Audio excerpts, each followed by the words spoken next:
अस्सलाम वालेकुम viewers. Special investment facilitation council SIFC, इसके मुख्तलिफ पहलुओं पर हम बात कर रहे हैं।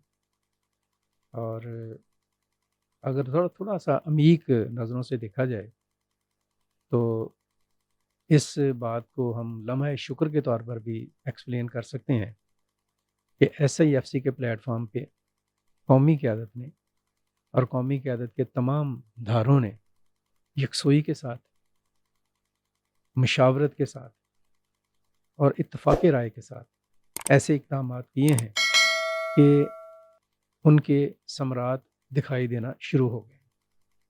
और बात भी वही होती है, हम कहते हैं ना कि action is louder than words. अमल जो है वो बातों से कहीं बड़ा होता है, बेशक किसी भी शक्ल में हो। तो अमली जो समरात है ना वो सामने आ रहे हैं और हम इसमें इसके मुख्तलिफ पहलुओं पर जब हम बात करेंगे और करते हैं तो दिखाई देता है, वाज़ेह तौर पर नज़र आता है कि ऊपर से लेकर अगर हम चले जाएँ नॉर्थ में, तो हमने पहले भी बात की कि गिलगित बल्तिस्तान में ग्रीन टूरिज़म पर काम हो रहा है और उस हवाले से ग्रीन जो टूरिज़म प्राइवेट कंपनी है वो भी इस्टेब्लिश हो चुकी है और उस कंपनी ने वहाँ पर डेवलपमेंट्स के काम शुरू कर दिए हैं। और उनके साथ जो एग्रीमेंट हुआ है वो बड़ा कौमी मफाद में, मुल्क और ख़ित्ते के मफाद में और ख़ास तौर पर GB गिलगित बल्तिस्तान के फ़ायदे में हुआ है। फिर हम ये भी देख रहे हैं कि SIFC ने जो मुआशी नज़म में बेहतरी पैदा की है उसके भी समरात और असरात सामने आ रहे हैं।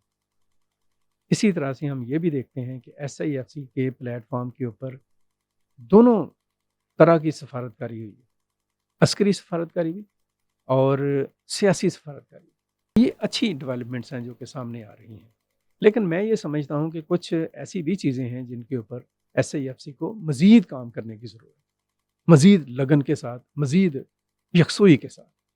ख़ास तौर पर मुल्क के अंदर ये जो करप्शन है और जो बदअनवानी के मुख्तलिफ अंडे बचे हैं, इनको तोड़ फोड़ देने की ज़रूरत है।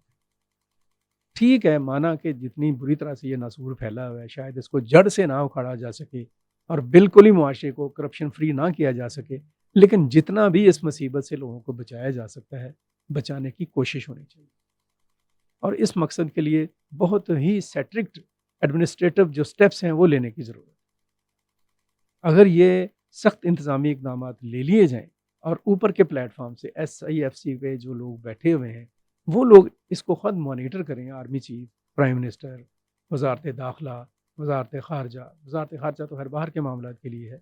इसी तरह से इंटरनली नीचे आ जाएँ तो सूबे जो हैं पंजाब, सिंध, AP और बलूचिस्तान की हुकूमतें, और ये सब मिलकर अगर मॉनिटर करें चीज़ों को तो शफ़ाफ़ियत लाई जा सकती है। और सबसे बड़ी बात ये है कि महंगाई का जो असेब है उसको बोतल में बंद किया जा सकता है, क्योंकि हमारे यहाँ पे महंगाई तो होती है लेकिन उसके साथ जो हम मनमानी महंगाई करते हैं ना, वो बड़ी खौफनाक चीज़ है। ज़ख़ीरा अंदोज़ी करते हैं, मिलावट करते हैं, सब स्टैंडर्ड चीज़ें बेचते हैं, एक कार्टेल बना लेते हैं और उसकी बुनियाद पर कीमतों का रेट जो है वो मनमाना उसका तयन कर लेते हैं।